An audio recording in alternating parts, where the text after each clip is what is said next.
ఆది దంపతులైనటువంటి పార్వతీ పరమేశ్వర స్వామి వారి యొక్క శుభాశిస్సులు.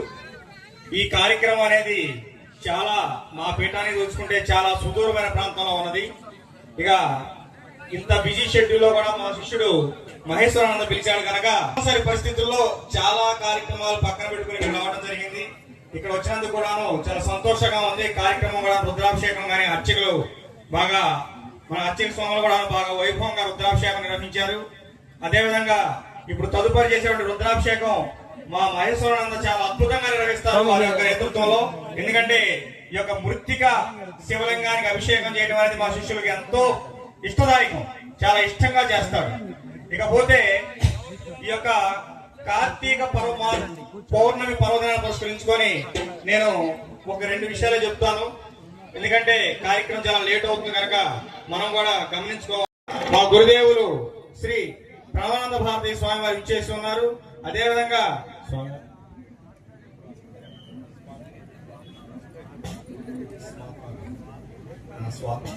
వేదిక ఆగించినటువంటి స్వామివారు స్వాత్మ స్వామి వారి యొక్క దివ్య సందేశం కూడా మీరు త్వరలో వినాలి. తర్వాత కనుక ఇక్కడ కార్తీక మాసం అనగానే అందరూ ముఖ్యంగా చెప్పుకునేది ఏంటంటే దీప మహిమ. కార్తీక మాసంలో ప్రతి ఒక్కళ్ళు కూడాను శివాలయంలో దీపం పెట్టాలి. అదేవిధంగా అందరూ కూడాను కార్తీక వన సమారాధన చేయాలి. ఈ కార్తీక వన సమారాధన ఎలా అయిపోయాయంటే ఇప్పుడు దాని గురించే చెప్తాను. మనకి ఒకసారి శివ పరివారాన్ని చూడండి. శివ పరివారంలో శివుడి యొక్క వాహనం ఎద్దు, మనకి అమ్మవారి యొక్క వాహనం మృగం సింహం, అక్కడ వృషభం సింహం 2 కూడా కలిసే ఉంటాయి. అదేవిధంగా స్వామివారి యొక్క హారం శేషు నాగుపాము, మరియు స్వామివారి యొక్క గణపతి స్వామివారి యొక్క వాహనం ఎలుక. మరి జాతి పరంగా చూస్తే ఇక్కడ వృషభానికి మృగానికి కానీ అంటే సింహానికి కానీ పాముకి ఎలుక కానీ జాతి భేదం వైర భేదం ఉన్నది. అదేవిధంగా ఇప్పుడు స్వామివారి హారం శేషు అయితే కుమారస్వామి వారి యొక్క వాహనం నెమలి. ఇక్కడ నెమలి పాము ఇవి 2 కూడా జాతి పరంగా వైరం కలవి. కానీ శివ పరివారంలో వచ్చేటప్పటికి ఈ అన్ని జాతులు కూడాను కలిసిమెలిసి ఉంటాయి. అన్ని జాతులు కూడాను కలిసిమెలిసి ఉంటాయి. కానీ మనమే పలానా వెంకయ్య గారి వన సమారాధన, పలానా పుల్లయ్య గారి వన సమారాధన, మనకే మనమందరం మనుషులమే, మనం అందరిది ఒకే ధర్మం, సనాతన ధర్మం. కానీ ఎవరికి వాళ్ళు ఈ రోజున కుల సంఘాలు పెట్టుకొని మన యొక్క ధర్మాన్ని భ్రష్టు పట్టిస్తున్నారంటానికి నేను ఏమాత్రం కూడా సంకోచించను. ఎందుకంటే ఒక పీఠాధిపతిగా ఉండి మేము నిజాలు మాట్లాడకపోతే సంఘం ఇంకా భ్రష్టు పట్టిపోతుంది.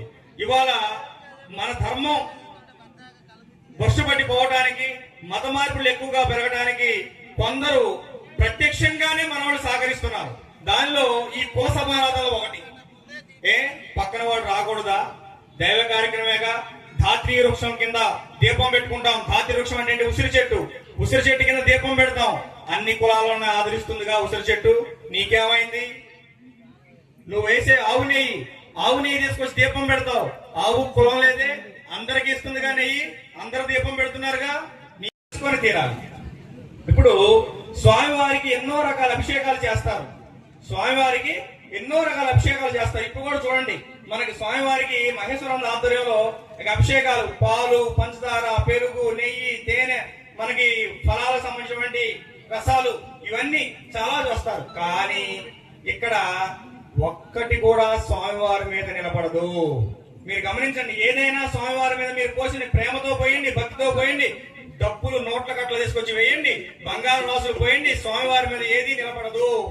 అక్కడ స్వామివారే శాశ్వతం.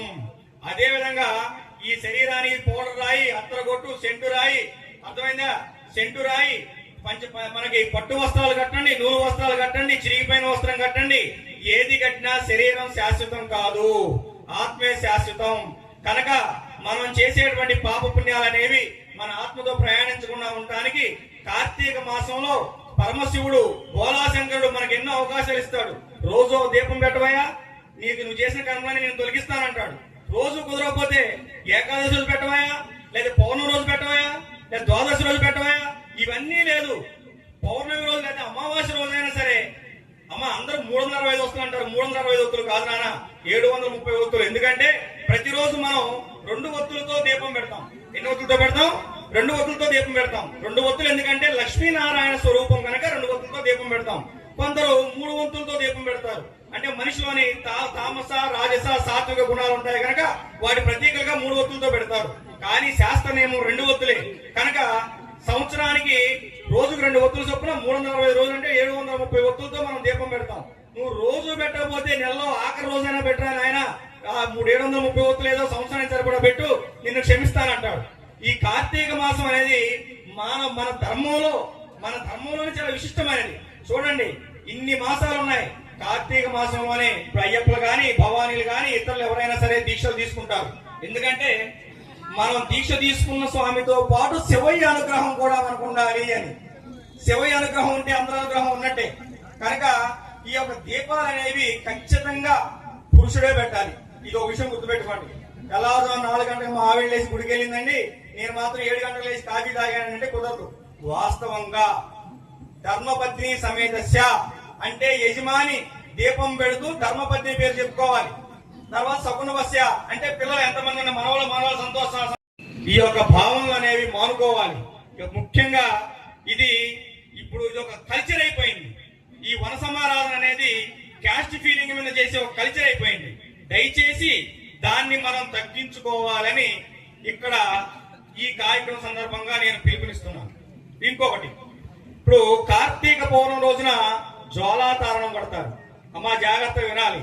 కార్తీక పౌర్ణమి రోజున జ్వాలాతారణం కడతారు. దాని కింద ముందుగా పార్వతీ పరమేశ్వరుని 2 సార్లు అటు ఇటు 3 సార్లు తిప్పి తర్వాత మనం వెళ్తాం. మరి ఆ జ్వాలాతారణం కింద మనం ఎందుకు వెళ్ళాలి? ఇది ఎంతమంది తెలుసు? ప్రతి ఆత్మ శరీరాన్ని వదిలిపెట్టిన తర్వాత యమలోక మార్గంలో నరక కోపంలో అగ్ని తోరణాలు దాటి లోపలికి వెళ్ళాలి. నువ్వు మంచి చేసావా చెడు చేసావా నాకు అదే నిర్ణయిస్తుంది. కనుక ఈ యొక్క శరీరాన్ని వదిలిన తర్వాత ఆత్మ ఆ అగ్నికీలకుండా ప్రవేశించకుండా అంటే దాని కింద నడవకుండా ఉండటం కోసం ఈ యొక్క జ్వాలాతారణం కింద నిన్ను 1 నుంచి 3 సార్లు పరమేశ్వరుడు బోలాశంకరుడు కదా ఏదైనా ఇచ్చేవాడు కదా, అరే నాయన చనిపోయిన తర్వాత ఆత్మతో వెళ్ళి ఎక్కడ ఇబ్బంది పడతావు, శరీరంతో ఉండగానే నా కార్తీక పౌర్ణమి రోజున జ్వాలాతారణం కింద 3 సార్లు తిరుగు, నువ్వు అప్పటి వరకు చేసిన పాపాలన్నీ నేను కడిగేస్తానంటాడు.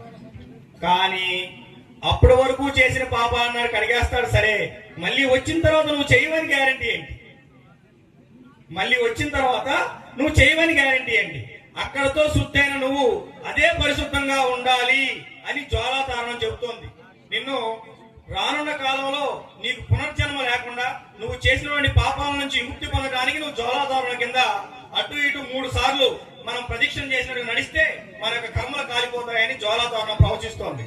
మనకి కార్తీక పురాణం సెలవిస్తోంది. కనుక ఒక విషయం చేసినప్పుడు దాని మీద సరైన అవగాహన ఉండాలి. ఏదో దేవాలయంలో శివాలయంలో అర్చక స్వామి వారు కట్టారు, కమిటీ పెద్దలు కట్టారు, జ్వాలాతారణం ఒత్తులు వేలాడేశారు, ఆవునేయితో వెలిగించారు, మేము అటు తిరిగాం 4సారి మన మీద వీపు మీద జ్వాల పడింది, వీపు బొబ్బు వచ్చిందనంటే అది కాదు. ఎందుకు జ్వాలాతారణం కడుతున్నారు దేవాలయాలలో?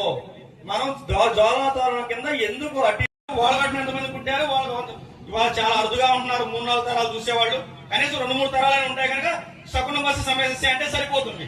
కనుక ఈ దీపం అనేది చాలా మంది ఇంకో విషయం కూడా చెబుతున్నాను, శివాలయంలోనే పెట్టాలి, మారేడు చెట్టు కిందే పెట్టాలి. ఇది కాదు నాన్న, నీ ఇంటి పక్కన ముత్యాలమ్మ గుడి ఉంది, గ్రామ దేవత, ఆ గుడి ముందు వేప చెట్టు ఉంది, అక్కడ పెట్టి దీపం శివ అనుకుంటే అక్కడ పెట్టి దీపం తప్పులేదు.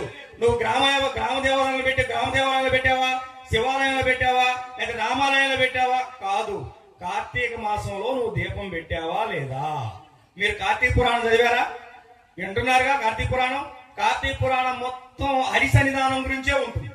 మీరు జాగ్రత్తగా అబ్జర్వ్ చేయండి, అన్ని కూడాను హరి సన్నిధానం గురించే ఉంటుంది. మరి శివయ్యను పూజించే కార్తీక మాసంలో హరుడు గురించి కార్తీక పురాణం ఎందుకుందంటే హరిహరులు ఇద్దరు ఒకటే అనే విషయాన్ని మీరందరూ తెలుసుకోవాలి అని. హరిహరులు ఇద్దరు ఒకటే అనే విషయాన్ని అందరూ తెలుసుకోవాలని ఈ విషయాన్ని అందరూ కూడా గుర్తుంచుకోండి. ఎవరు కూడాను ఇక నుంచైనా సరే ధర్మబద్ధమైన కార్యక్రమాలలో ఇప్పుడు ప్రతి ఒక్కళ్ళకి ఎవరి ఇష్టాన్ని బట్టి ఎవరెవరి కారణాలు బట్టి వారి యొక్క వంశం కులం చరిత్ర అందరికీ ఉంటాయి. అవన్నీ కూడాను గడప లోపలే కులం, గడప దాడితే హిందువులం అనే విధంగా మీరందరూ కూడాను మసులుకోవాలి.